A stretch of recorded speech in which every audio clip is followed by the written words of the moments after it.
When I was young, my family lived overseas. I lived in Indonesia for a few years, and my mother, she didn't have the money to send me where all the American kids went to school, but she thought it was important for me to keep up with an American education, so she decided to teach me extra lessons herself Monday through Friday. But because she had to go to work, the only time she could do it was at 4:30 in the morning. But whenever I'd complain, my mother would just gimme one of those looks and she'd say, "This is no picnic for me either, Buster." So I know that some of you are still adjusting to being back at school, but I'm here today because I have something important to discuss with you.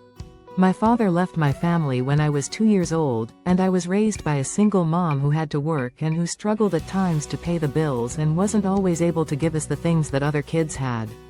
There were times when I missed having a father in my life. There were times when I was lonely and I felt like I didn't fit in, so I wasn't always as focused as I should have been on school. And I did some things that I'm not proud of, and I got in more trouble than I should have, and my life could have easily taken a turn for the worst. But I was lucky.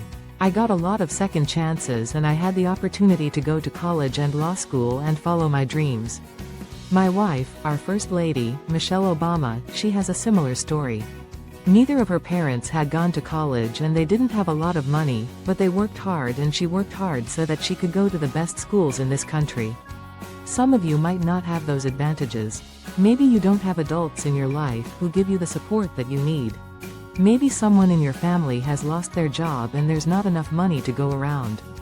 Maybe you live in a neighborhood where you don't feel safe or have friends who are pressuring you to do things you know aren't right. Maybe you could be a great writer, maybe even good enough to write a book or articles in a newspaper, but you might not know it. Until you write that English paper, that English class paper that's assigned to you. Maybe you could be an innovator or an inventor, maybe even good enough to come up with the next iPhone or the new medicine or vaccine, but you might not know it until you do your project for your science class. Maybe you could be a mayor or a senator or a Supreme Court justice. But you might not know that until you join student government or the debate team. And no matter what you want to do with your life, I guarantee that you'll need an education to do it. You want to be a doctor or a teacher or a police officer. You want to be a nurse or an architect, a lawyer, or a member of our military. You're gonna need a good education for every single one of those careers. You cannot drop out of school and just drop into a good job. You've got to train for it and work for it and learn for it. And this isn't just important for your own life and your own future. What you make of your education will decide nothing less than the future of this country. The future of America depends on you. What you're learning in school today will determine whether we as a nation can meet our greatest challenges in the future.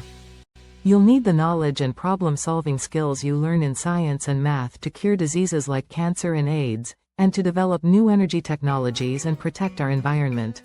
You'll need the insights and critical think skills you gain in history and social studies to fight poverty and homelessness, crime and discrimination, and make our nation more fair and more free.